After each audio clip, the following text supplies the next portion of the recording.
How to conduct pandemic-sensitive events so that your clients and your prospects will be comfortable, even excited to attend. A lot's changed and you need to adapt and evolve to stay on top of this. Hey, if you love listening to these Rare Advisors, give us a like, give us a subscribe, and more importantly, stay tuned because we're going to talk about how to jumpstart your live events.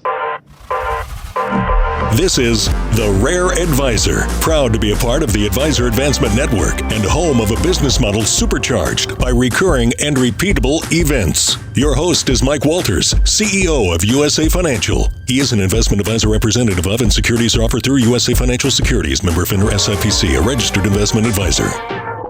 Hey, once again, welcome to The Rare Advisor, and today I want to talk to you about something that's really, really interesting and a really, really new phenomenon, and that is how to conduct pandemic-sensitive events, meaning live events, face-to-face, people in a room together, so that your clients and your prospects can both be comfortable and excited to attend.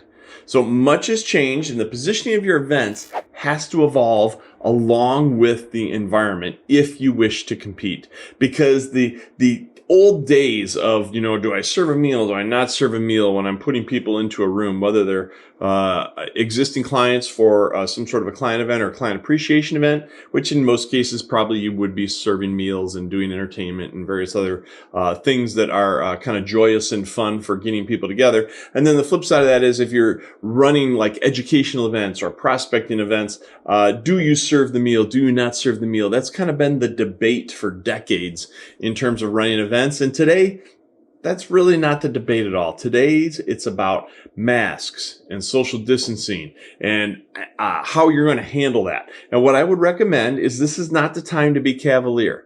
I don't really care what your opinion is. I don't care what your political stance is. I don't care, medically, different things that you might have to deal with versus somebody else. Today, it's really simply about being sensitive to all those situations.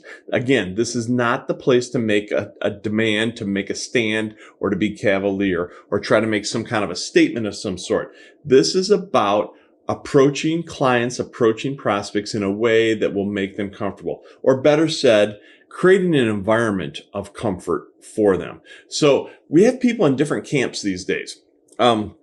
Whether it, is, they have autoimmune issues, and so they're vaccinated or they're not vaccinated. They wear a mask or they don't wear a mask. They're concerned about COVID or they're not concerned about COVID. All of these things have divided people in so many different ways. Now, recently, I flew on a business trip, and I had to do a connection. And what I noticed this time versus when I flew last year on a business trip is a year ago when I flew, the masks were up all the time. The stewardess was very adamant about keeping the mask up. When you were in the connecting airport and going from one plane to the next, the masks were all up. There were signs everywhere and so on.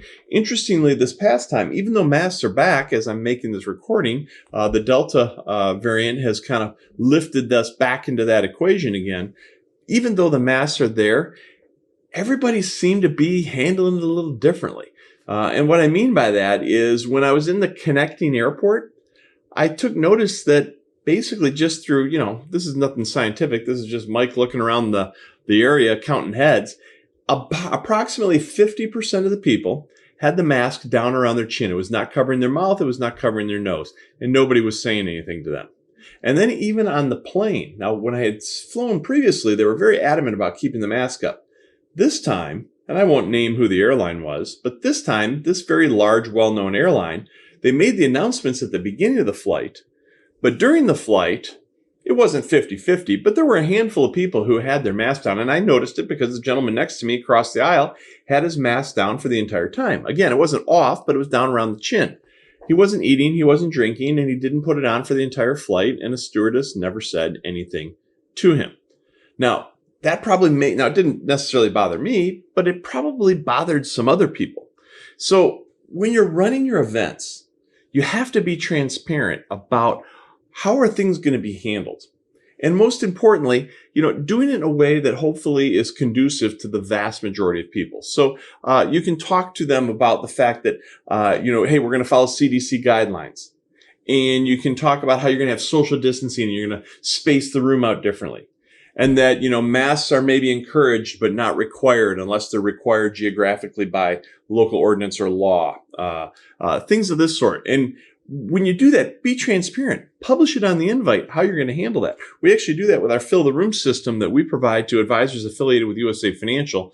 We actually have put verbiage on there. Just like in the old days, we had verbiage about meals and we had verbiage about various other components of the meeting. Now we actually have verbiage about how we're handling things like social distancing, how we're handling the pandemic, and so on and so forth.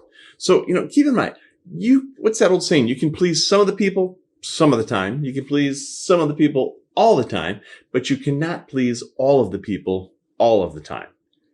And guess what? That's perfectly okay. Let's just be sensitive to what's going on. Let's provide alternatives. There's another good opportunity. So start recording your events. Record your live events. And for the customers who maybe have health issues and it truly is dangerous for them to be out and about right now when they don't need to be, provide them an outlet to watch the recording, get it on YouTube, do, different various ways to provide that experience to them, but within their home. So there's a lot of different things you can do. And if you want to get public events going again, which I would argue you should, there's a few geographies that maybe that doesn't work in yet, but most of the country's coming back online with live events.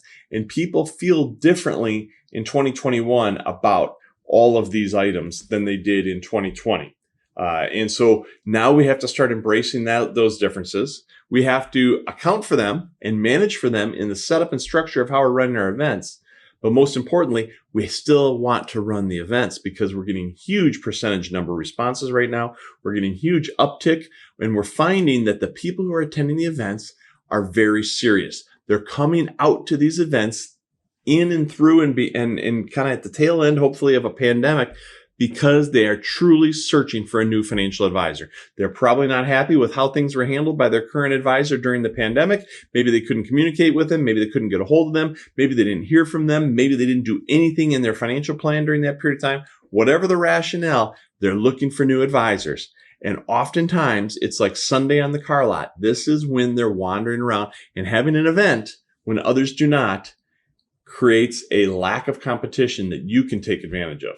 So again, it's not the old days. We're not talking about meals and no meals. Now we're talking about social distancing, masking up, stating it, and being transparent about how we're going to structure the room for their safety, for their convenience, for their peace of mind, if you will.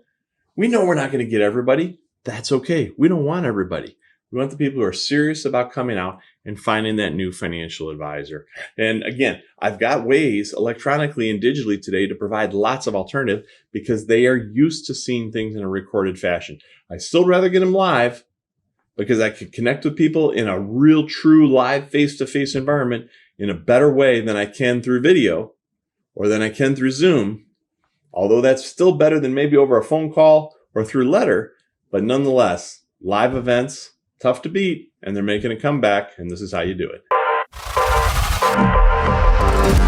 This information is for licensed financial professionals only and is not intended for use in soliciting sales from the public. The views expressed represent the opinions of the presenter or their featured guest, not necessarily those of USA Financial or its affiliated subsidiaries. Industry references are generic and not intended to represent actions or beliefs of any individual or entity. Content is only presented to illustrate general principles, beliefs, or ideas and should not be construed as legal or regulatory advice. Trademark and copyright protected. USA Financial and Affiliates.